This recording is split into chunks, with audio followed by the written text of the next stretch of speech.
Good morning once again. This is a warm welcome to all people who've joined in.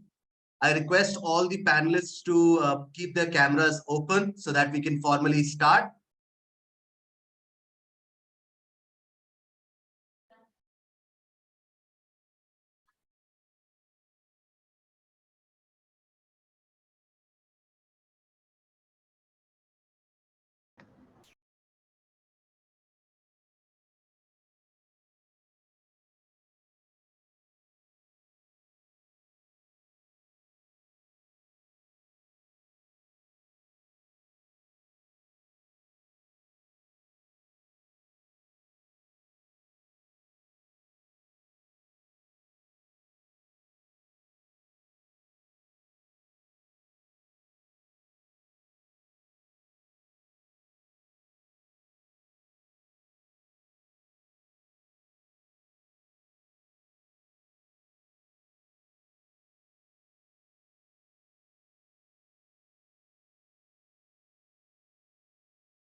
Okay, so good to see you all. Thank you so much for being on time. Hi, Govida. Hi, Anvita. Rujul, Sanit. Great to see you guys. Hello, sir. Hi, everybody. So, attendees, this is a great opportunity for us to introduce you to the elite group of panelists that I have today.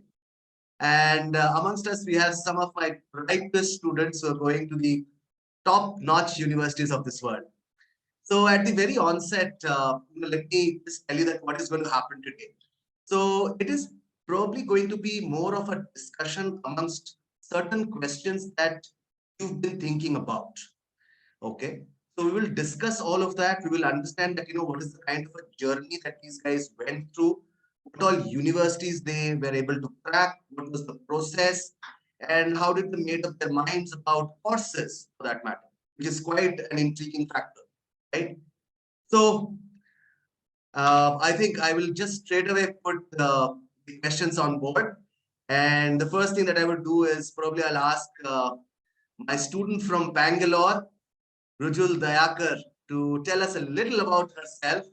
And one after the other, I would like every one of you to introduce yourself and also let people know that, what all universities you have been accepted in. Thereafter, there will be certain other questions. So, Rujul, please go ahead. Thank you, sir. So good morning to everybody here. My name is Rujul Dayakar. I just finished my schooling from Delhi Public School, Bangalore North, and I have chosen chemical engineering as my major. Um, I went ham on my applications and I got accepted in quite a few. But I'm going to tell you my top three as of now, which is UIUC, which is University of Illinois Urbana-Champaign. I have UW Madison, which is University of Wisconsin Madison, and I also have MSU, which is Michigan State University. So these are the three. I still remain undecided, but yeah, this is all I have to say about it. Great. Now, next we have a bright fellow from JT Goenka School, Model Town, Delhi, Sanit Bansal. Sanit, please go ahead. Thank you, sir. Good morning, everyone. My name is Sanat Bansal, and I'm from Delhi. I completed my plus two from GT Goenka Public School, Model Town, and I have opted computer science as my major. I have I applied to various universities in UK and USA, and I got acceptance from New York University and University of Warwick, Coventry. So I decided I decided that I should go for New York University, and due to the early decision parameter, I had to withdraw from the other universities, but I'm still happy about my decision. Great, Sanit. It was really great. So now I think Anvita is right here. So Anvita, why don't you tell us a little about yourself? This beautiful student of mine is from Springdale, Spusa Road, Delhi. And she has some interesting projects in her bag, which we will definitely discuss today. Probably, they were key factors for her to crack whatever she's cracked today. So, Anvita, please go ahead. Hi, everybody. My name is Anvita Bakshi, and I just finished my class 12 board examination. As Sir mentioned, I studied in Springdale School, Pusa Road, and I applied to US, UK, and Canada, and I got a lot of admissions, but my top two choices are UIUC, Urbana-Champaign, and UC San Diego. And I'm happy to answer any questions that anybody has. Great. Okay. Finally, we have Nandini with us here. Hi, Nandini. This is Ritesh from Pratham. So good to have you on board. And Nandini, we are just trying to understand, all the panelists here and what all offers did they have. So if you could just tell us a little bit. All right. Hello. So my name is Nandini. I'm from Delhi.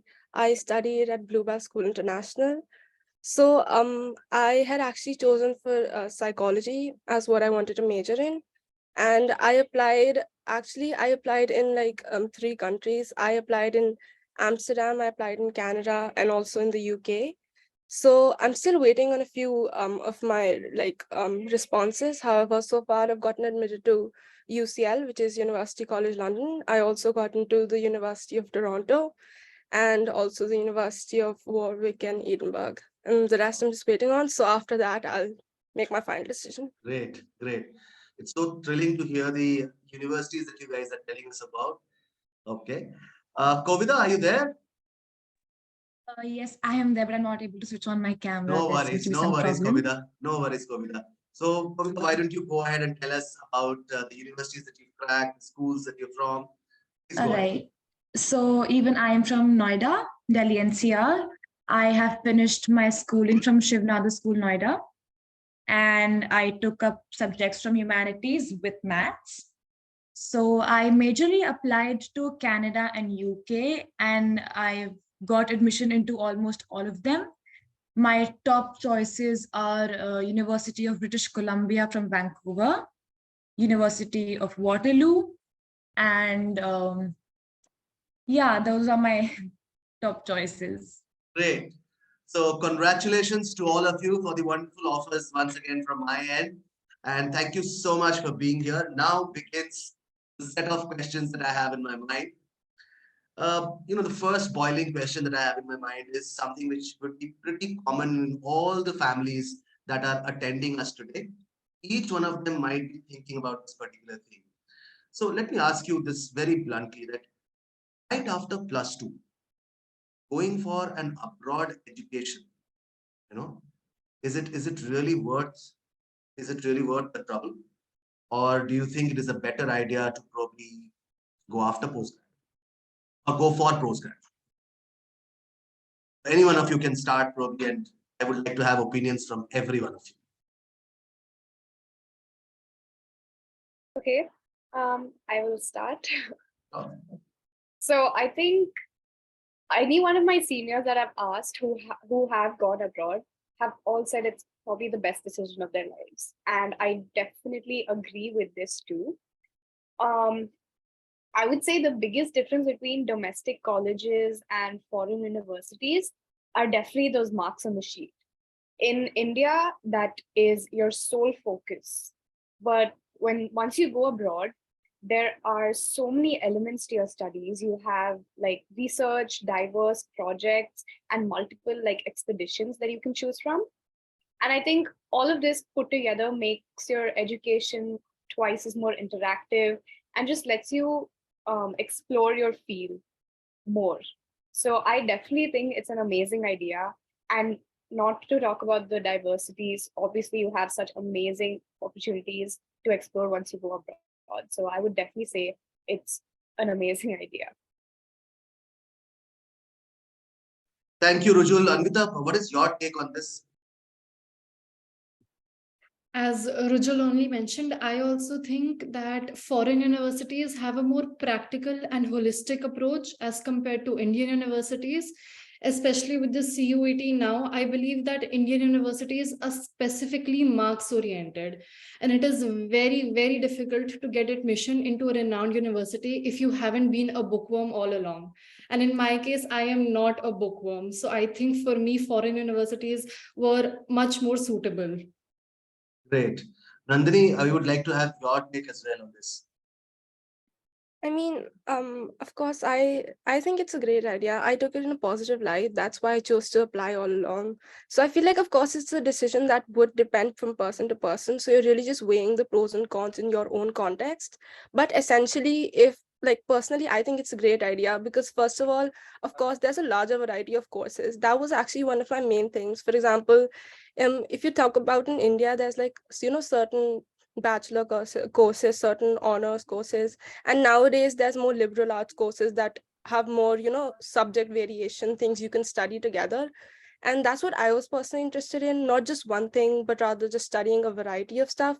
And abroad they have so many course options you can choose from. You can study multiple things together. You can really just decide what you want and just customize it according to your own choices, according like. And if you're just like not from the academic perspective, personally speaking, you learn so many life skills. You learn how to be independent at a really young age. You learn how to be mature, really take care of yourself, meet new people, new cultures, just really diverse. And you also maybe like if you want to go abroad, you can also maybe take internships, take up part-time jobs, and really just you get to do a lot. So I think it's a great idea. I thoroughly resonate with you, Nandini. I mean, even if you ask me personally, I always believe on the same pointers that you mentioned. Of course, independence is a great factor, learning to live on your own, struggling on your own. And also the factor that, I'm allowed to explore so much in terms of courses. At a 16, 17-year-old, you must be confused somewhere or the other. And if you're allowed to explore, experiment, and experience, then probably you'll be able to take the best decisions. Okay. Tanit, finally coming down to you. How did it, how does it sound to you going abroad straight away?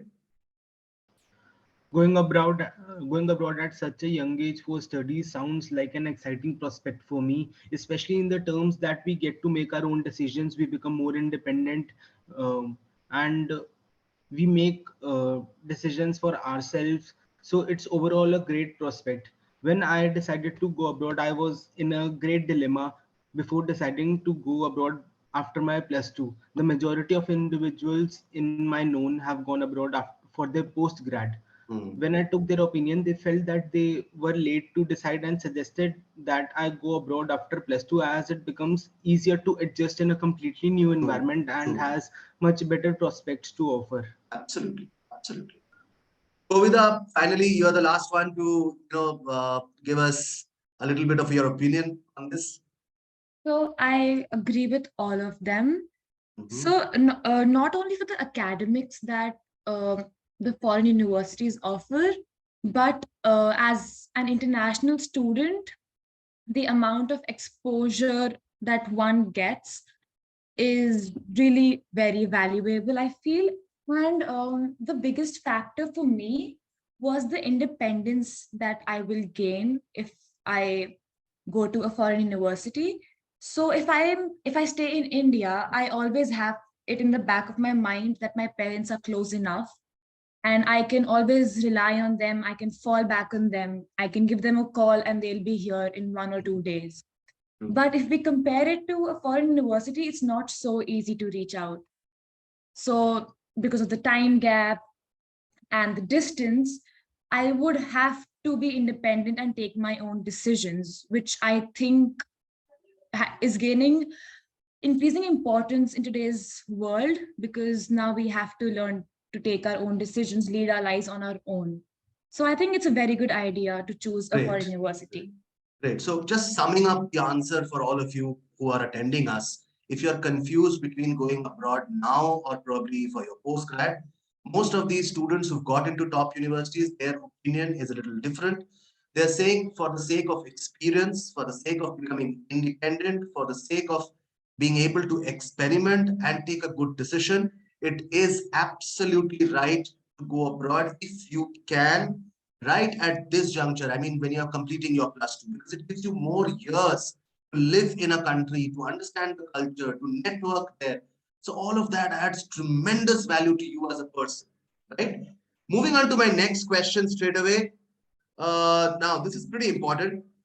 First of all, I would like to know that, how did you research the universities and programs that you applied to? Every one of you here has applied to a very, very different program. Nobody has similarity here, I think. So I would really like to know. I mean, probably, Anvita here is going for business. Uh, Rujul is going for chemistry. Nandini is going for psycho. Sanit probably is going for computer science.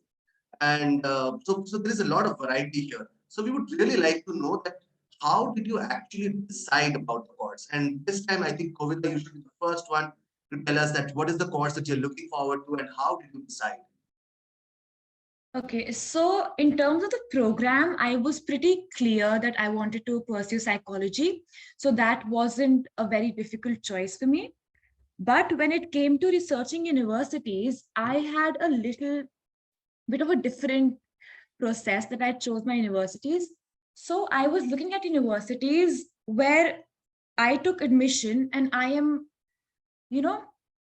flourishing in them. So for me, rather than going to Yale and being one of the average students, it was better for me to choose UBC or Waterloo and flourish in it.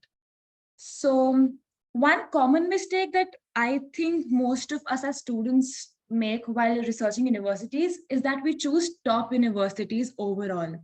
What I did was I chose universities that are good for my course, which is psychology. That was the main factor. Then the next factor was how happy the students are in that university. That was my second factor. And one important factor for me and my family was also that since I would be the first child to go abroad to study, there is that mental block that is my child safe? Is there some support? So I was also looking at universities where I do have someone close by to, if I need someone, there is some support. So that is how I chose my universities. Great. So for the attendees here, if you have any questions, please feel free to raise it on the webinar chat window or the Q&A section, whatever seems comfortable. And we would be more than happy to get the answers from these people.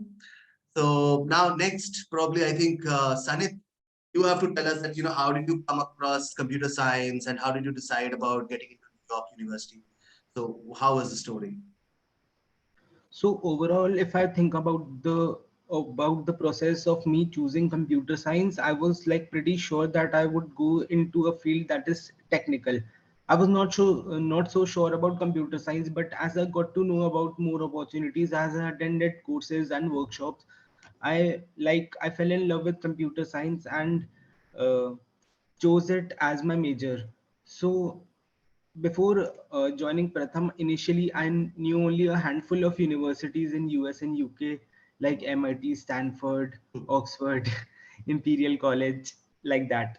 So when I joined Pratham after attending a workshop, the team at Pratham provided me a list of universities that I was eligible for. After attempting SAT and IELTS, I shortlisted some universities, and after thorough research and brainstorming, uh, we began filling up application forms for these universities. So the major factors that I considered while choosing the universities were their location and the prospects they had to offer. True. Great. So, I mean, Rujul, probably me and you, we went through different parts of a journey for identifying your course. I believe we started somewhere around computer science, then we moved on to something else. And then finally it came down that Rujul loves chemistry and probably would like to get into chemical engineering. Is that Yes, correct? sir. So I joined the party a little late. I'm gonna be straightforward. The thing is, I chose science. I definitely knew I wanted to go into sciences. That was not a question at all. But what do I want to lean towards? Physics, chemistry, math? Do I want to go mechanical, aeronautical? So many to choose from. But then in my mind, I'm like, I don't want to give any of these subjects up. I want to study all of them, explore more into all of them. And that's exactly what chemical engineering does for me. They give me the opportunity to study all these three subjects thoroughly to the point where after my second year, I can bring those down to whatever I really like. Great. So as for researching the universities and programs for chemical engineering, this part was pretty cut out for me once I got in touch with Pratham. So I definitely gave them a hard time, I know, so I came, but it was pretty cut out for me. So the team sent me a list of from 100 universities, thousands to choose from. They brought it down to a list of about 10 to 15.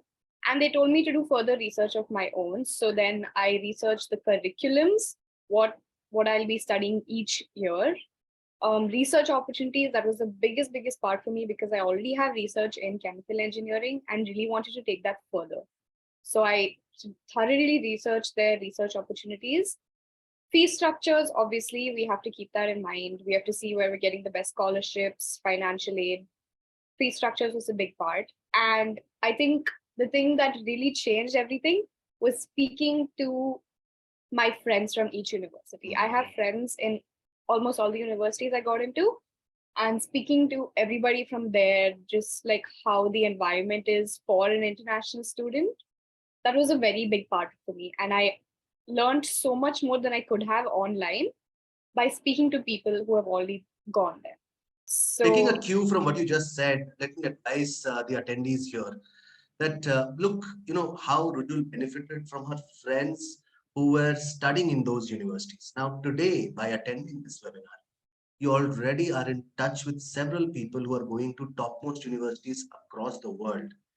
In case you feel that you have certain doubts, questions, or anything, and any query, we are always there for you. You can always get in touch with us, ask us questions, and probably we will be able to help you through because of our alumni right now. Okay. Okay, moving on to Anvita. Anvita, how was your process exactly? Okay, so I always wanted to study business, but I was also open to studying subjects such as entrepreneurship or even real estate in some of the universities. And keeping that in mind, I went on the internet and searched some universities which were giving me the suitable courses, the most appropriate ones. Then I talked to my counselors at Pratham, and I also talked to my sister. So she graduated from University of Toronto last year only, and she had experienced the entire journey. So we sat down and we made a list of the universities which were offering the appropriate courses. And the most important thing for me was the requirements, the prerequisites that the course was asking for. For example, in some of the universities, a business course sometimes was asking you to learn Python or some other computer language, or it required a technical edge. And I'm not too keen on the entire technical scenario. So for me, that was of utmost importance. And that is how I researched the universities.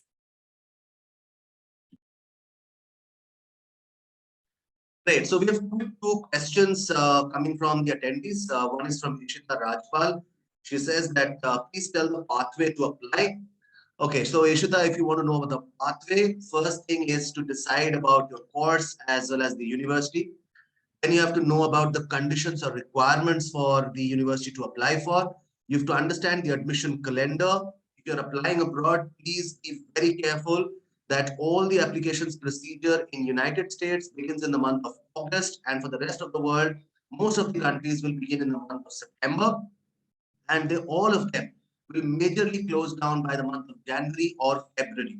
So in your in your +2 final year, you have to send your application before your midterms or probably before your pre-boards, and almost everything is done with before the boards happen.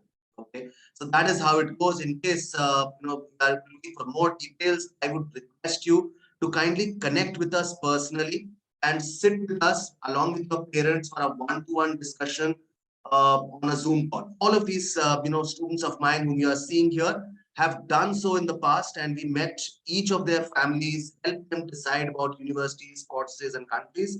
So probably you can connect with us later on, and I am sending my number over the chat window. So probably you can give us a call immediately after the session is over, and we can set up an appointment with you and your family and take it forward. Here is my phone number. You can give me a call here. The next question is coming from Vinayak Tyagi, that what help you will provide us. There are extensive courses, and what scholarship would be provided. So Vinayak, we will tell you about a little about the scholarships, but let me tell you that scholarships majorly will depend on your academic achievements and extracurricular achievements. I don't know which class you are in, Vinayak. If you're in 11th, you still have the opportunity of creating a specific profile that is good enough for being accepted for scholarships as well as admits. Okay. So I would again request Vinayak, for these kind of discussions, it would take a lot of time for us to assess your profile and tell you that what are your chances of getting a scholarship. And sometimes even those calculations don't work. Okay, so you'll have to be very, very, understandable about it. So I would request that kindly connect with us personally on these questions. Okay, now my next question is pretty simple.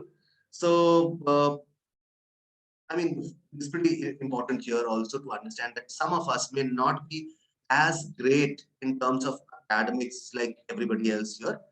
We might be average students also.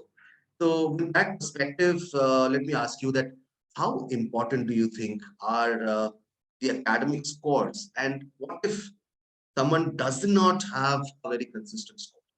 What do you think would happen? Any one of you? Tanit, I think you are the best one here to answer, probably. Academically, you are the probably one of the brightest that I'm dealing with. Let me tell you guys that Sanit has been the school topper at GD Goenka for not less than a decade. I mean, he's been there always on top of the charts. Even when I went to his school, there was a photograph in the school that was against his name for his class 10 standard performance. And I believe the same will happen again this year in boards. So I wish you all the best on that front. And in fact, he's quite an Olympiad winner or kind of an Olympiad stalwart. So he's done a lot of Olympiads where he stood at a very, very high rank. In fact, one of them is probably international rank 8, if I'm not wrong, Sanit. Sanit, you're on mute. Thank you, sir. Thanks a lot. So according to me, academic scores hold a great deal of importance. I believe that my academic score was the greatest factor that led me to NYU.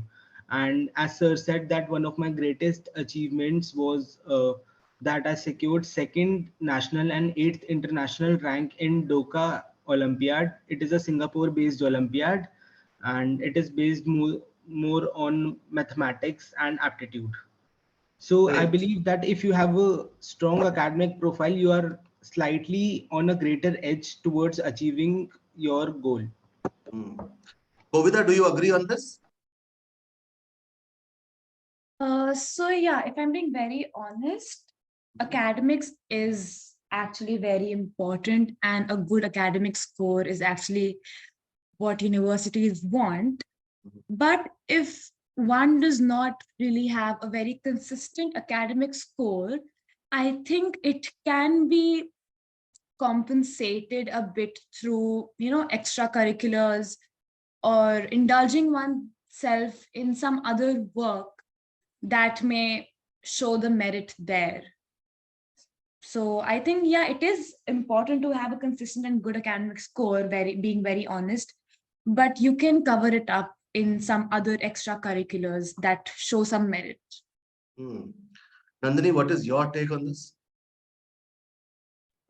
Personally, I think academics, like for example, we talked about all along how, admissions abroad are more holistic. So there's a lot of things that are factored in. For example, you're talking about co-curriculars that are taken in. There's also your essays that you have to give. So I would say academics does matter, but it's only to a certain extent, and your whole application won't be based on that, basically. So like personally, class 10, I had scored really well. I had gotten like 98.8. So it was like really high. And then in class 11, my score like fell way down because it was school given score, right? It was not a board year. So I had scored like a 91 or a 92. So basically, you can see it's not the most consistent score, but I still managed to do well because of the more holistic approach that's taken. So what I'd suggest is that what's been done is not something you can undo. Those are scores you've already received. So you can let those be, and you can just really work on, building on your other sections, just really work on strengthening those, and that will definitely help you out overall. You just don't know, Nandini, how many hearts just went out for you. Okay. I mean, you spoke so brilliantly and so maturely over this factor. This is really, really thankful. I mean, I'm really thankful that you guys are answering such maturity. Great. So, factor is attendees, they have to understand that all universities, they have certain parameters for admission. Obviously, the first thing that they start with is your academics, but that is not the dead end. Okay? They have several other factors to look into, and almost all of the factors are given equal weightage when you're applying to a country like United States. In certain countries like Canada or UK, it is more towards, I mean, the parameters are bent more towards the cats, but yet they look at the other factors also. So probably winning a Olympiad or winning a quiz, or probably doing some great community service where you have impacted a lot of lives can actually alter the story.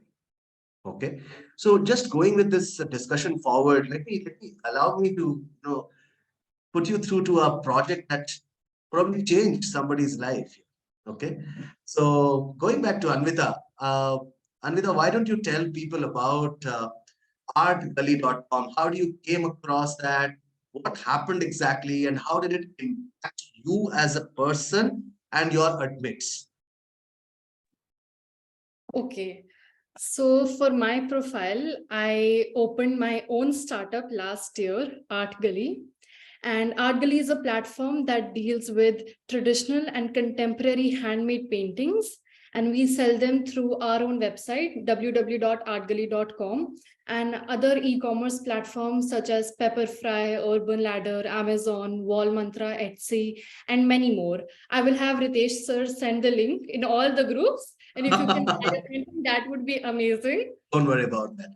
Yes, and I have to give some credit to my counselors at Pratham and my family who has been there, who has seen the journey and has supported me so much over there. And the story of Art Gully is that I didn't want to wait until the age of 25 or 24 to open my own business. I wanted to have that entrepreneurship experience at an early age.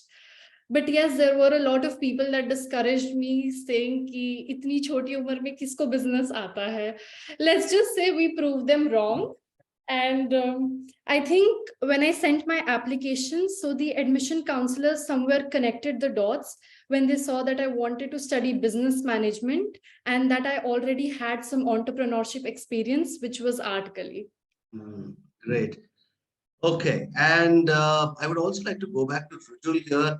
And Rujul, why don't you tell people about your yoga journey and how it impacted your admissions? Yes, sir. So my application was heavily packed with my yoga journey. From the age of 9, I started yoga and I went on to become an international yoga championship where I held first place in an international competition. And I won various national ranks too. So I had kept doing yoga till COVID hit. So once COVID hit, competitions were completely stopped and none of competitions were going on. And by the time everybody was out and about, I was just like completely focused on my studies. I didn't want anything to get in the way of my studies. But I still wanted to have that yoga factor in my life. So I started doing yoga research into this term called yoga tourism, where people from all over the world go to different parts of the country, of our country, to explore how different our yoga, our Ayurvedic systems are. And people come from all over the world. Like, I'm pretty sure you heard that Cristiano Ronaldo had come to Tamil Nadu for his leg or something. So that is basically what yoga tourism is. And I started my own website where I would post blogs almost weekly. And I also did an analysis on how to boost India's economy using yoga tourism. So that was my yoga tourism part of the application. Great, great. So that takes me now to move forward and ask you certain other questions, guys. So first thing that, when you're talking about these kind of activities, how soon do you advise people to start? Is it class 8, 9, 10? When do they start?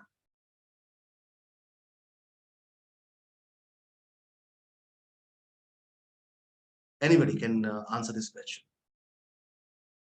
Okay, I could answer. Sure, please, Nandini. So, I would suggest the best time to start would be as soon as you decide that you want to go abroad. Like if you've already made the decision, you might as well just start building on your profile, deciding on what you want to do, right? So ideally, of course, you would start from grade 9 or grade 10 even, because those are the classes where onwards what all you do would go into your application, right?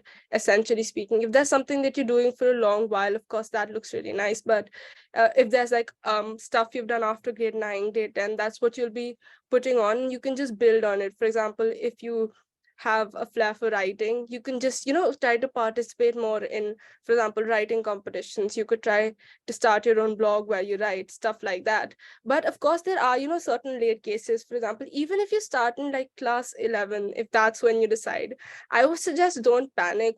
That's what I actually did. What you can do is basically, first of all, you can list down whatever you have done so far. That will tell you what all you already have and what all you can build on, because there are certain activities you can do with a limited amount of time. You can for example talk to your counselors. You can talk to the team at Pratham. They can tell you what all you can add to your profile to really make it competitive, to make sure that it's something that can be admitted into a top university. So you can just see what you've done. You can just add on to what already exists, and that will still give you a great start. Great, great. So, Anvita, Rujul, Sanit, and Kovida, you guys also can voice your opinion about when to start. So the best time ideally to start whole journey, whole process is class 9th, because it gives you ample of time to realize your goals and show consistency in the sections you are strong in. Personally speaking, I made the decision of going abroad for studies in class 11th. I felt that I was quite late, but the overall outcome was good. So as Nandini said, that even if you are late, you need not panic, because you have already been performing activities and building upon your profile since class 9th. You just need to focus on the particular area and the particular requirements that your desired universities require. Okay, great. So now moving on to some more questions that we're getting here. So, any person who helped you a lot in the process, and how did you choose your mentors? These are two different questions, and I would like to know from each one of you that who was the person who helped you the most in the entire process, as well as how did you choose your mentors?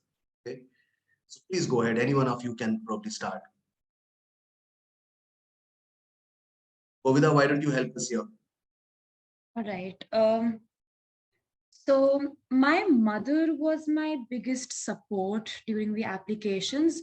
So giving a little context, my mother is a single parent. So, but the thing was that obviously she's just a parent and there is a biasness towards the child, right? That my child is the best. That happens to every family. So my mother felt that, and also we were not very well knowledgeable about the universities and the courses.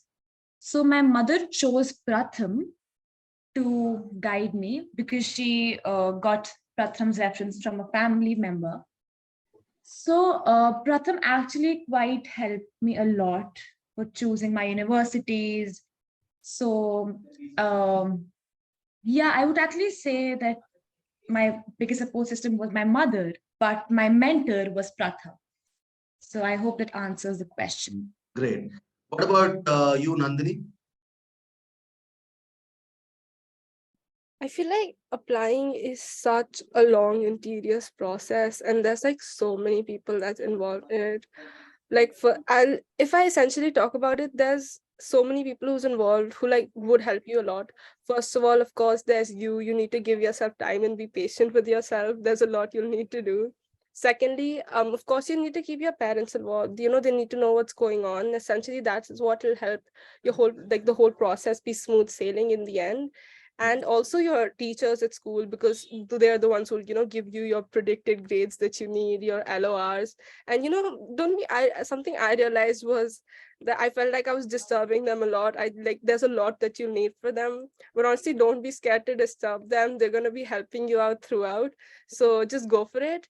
And except that, of course, I feel like the ones who helped me the most would, of course, be my mentors at Pratham, because essentially the whole process, like after I did it, they're the ones who helped me, go back to it, correct my mistakes, and just essentially after that, make the corrections that I would require. Locating this, I feel like it would just vary from person to person. If your friends and families have, if they're associated, for example, Kovita just said that you can find the recommendation through a friend or family member, or even through your school, or if you see ads online, just go for a counselor that you trust would aid your process, just help you make the process way easier. Great, great. So we have almost all the answers that we required, but now there are some things that still are left. One of them was, or easy was this journey. Okay, so let me start with Anvita first. That what was your idea of this entire journey? I think the journey was tough, to be honest. I'm not going to sugarcoat it. It requires a lot of effort. And I think the two main issues that one faces are time management and stress management. Mm.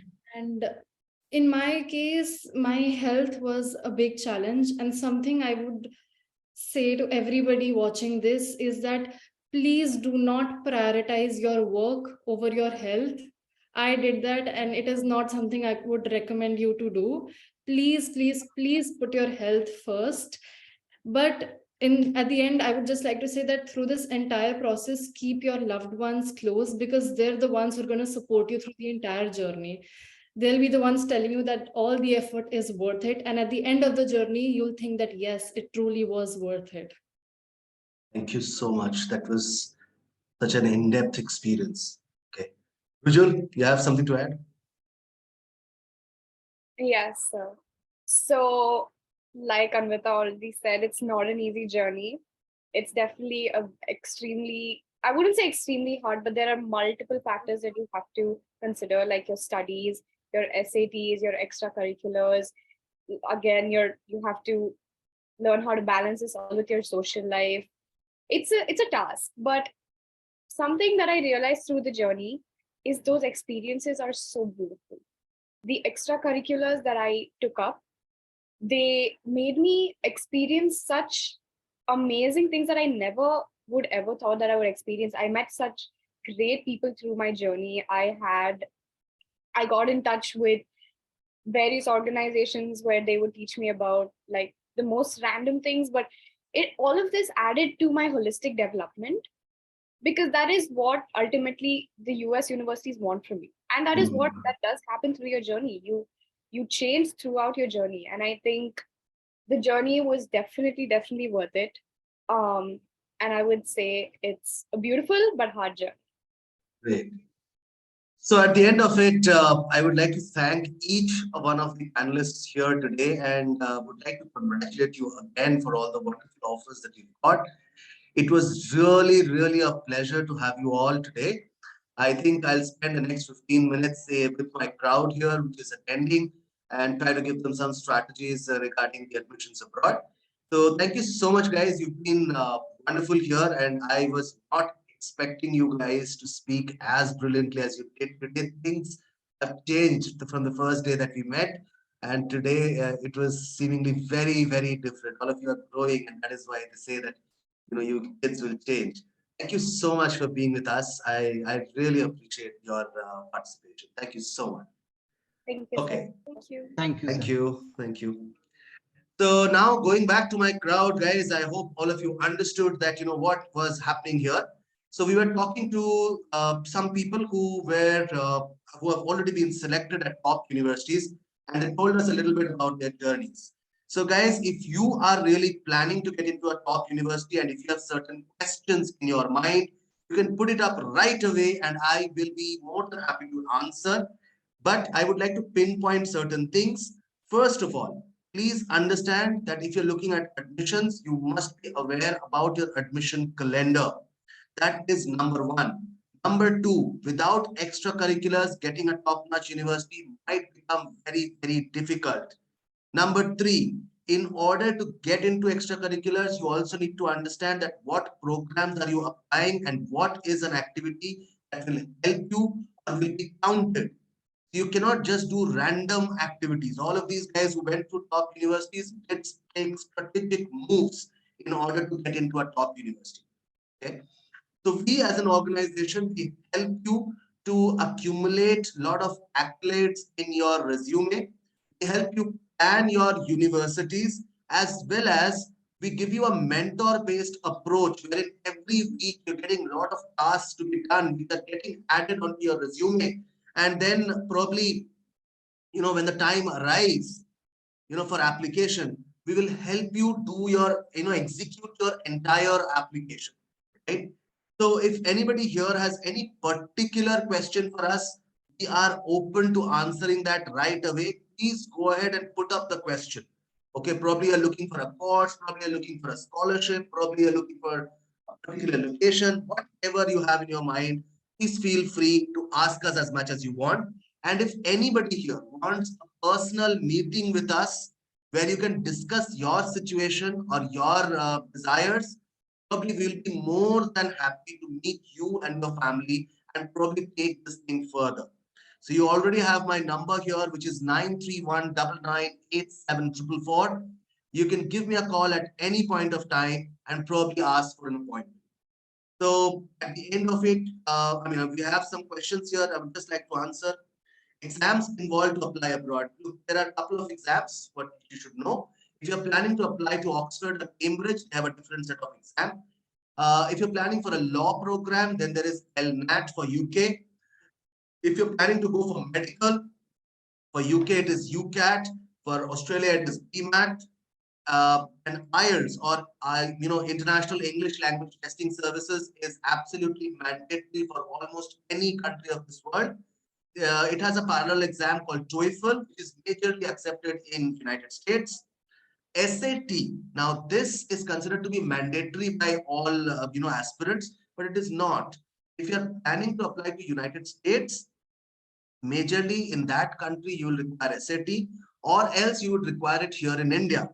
In certain other countries, although it is not mandatory, but it is recommended. For example, Singapore, for example, Canada. Okay, so that is how the examination approaches. Do I need to apply in the mid of class 12? Absolutely, your applications will go in the middle of class 12 only. Okay, so that is how it goes. Any other question, guys? You can put it up right away. They're still here with you, and we would like to answer anything that you have in your mind.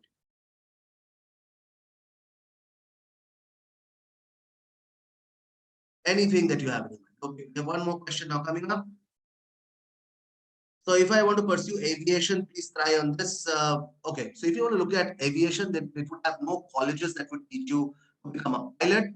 There are institutions which have their own programs, so you have to approach them personally. Okay, so that is how it works. There is no university as such which can help you for aviation.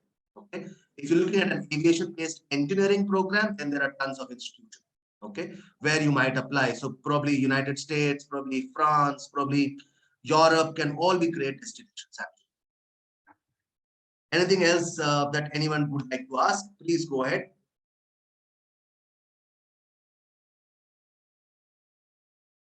Any other questions for that matter? This is a timeline that we would like to show you that might help you actually. Okay, so this is a timeline for class 11th. Majorly, if you're in class 11th, this is a timeline that you should follow. Okay, you can take a click of this and probably keep it with you. That will help you to send your applications at the right time. In fact, there are certain Indian universities also on this list where you can see that the application will begin in the month of October, like Ashoka, you know. Okay. Okay. So these are some common requirements for scholarship. There was somebody who was asking for scholarships. You might have a look at this thing. So we are saying that, participate in as many competitions as you can, because that adds color to your profile, adds experience to your mind. Do participate in Olympiads, which are subject-based, and probably innovative projects can be a very, very different way of looking at things. Okay, academic excellence, no doubt, it is pretty important. And if you're not community driven, if you're not giving it back to the society, things will not move. Nobody likes to have selfish students on their campuses. None of the universities. They would always like people who are major social contributors. Okay, so that is a very important factor. And last but not the least, leadership. You can prove leadership through any activity. For example, you're starting your own club, or probably you're starting an Olympiad, or probably you're starting a competition online. All of that can be counted as leadership activities. So probably, guys, you can join us for this kind of an activity-based profile. If you're looking for that, we are there to help. Okay. There are essays that will be very important, and it takes approximately 30 to 45 days to build up these essays. And this is the struggle that I was talking about when the panelists were here. So while choosing the university, these are 4 factors that you should remember in your mind: subject-wise ranking, location, fees and financial aid, and your probability of admissions. Now, to figure out probability of admissions, you will need an expertise help who can tell you by looking at your profile that how good or bad are your chances. So that is what we do. Okay. Okay. So anybody who wants a free counseling session with us, you can give us a call on this number as well. It is 8287956272, or probably you have my number. You can give me a call at any point of time, and you can ask for a free counseling session that will be held online along with your parents. Anybody who is interested in it right away can go onto the Q&A section and write personal meeting needed. My team members would give you a call immediately after this webinar and would set up an appointment with you. Okay, so if anybody is interested, we are waiting for you in the Q&A section. Any other questions, guys? I'll be more than happy to answer them. Please go ahead. If anybody has any particular other question, please go ahead.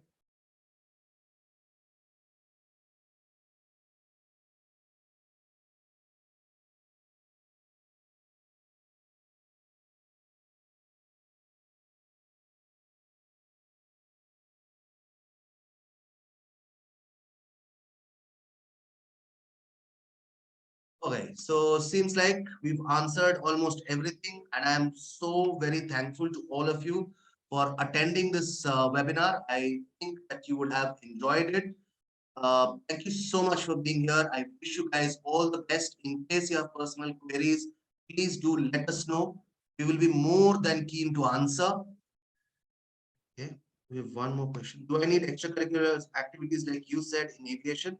No, not really. Not really. Thank you so much, guys. You've been a wonderful audience. Wish you all the best. Thank you so much.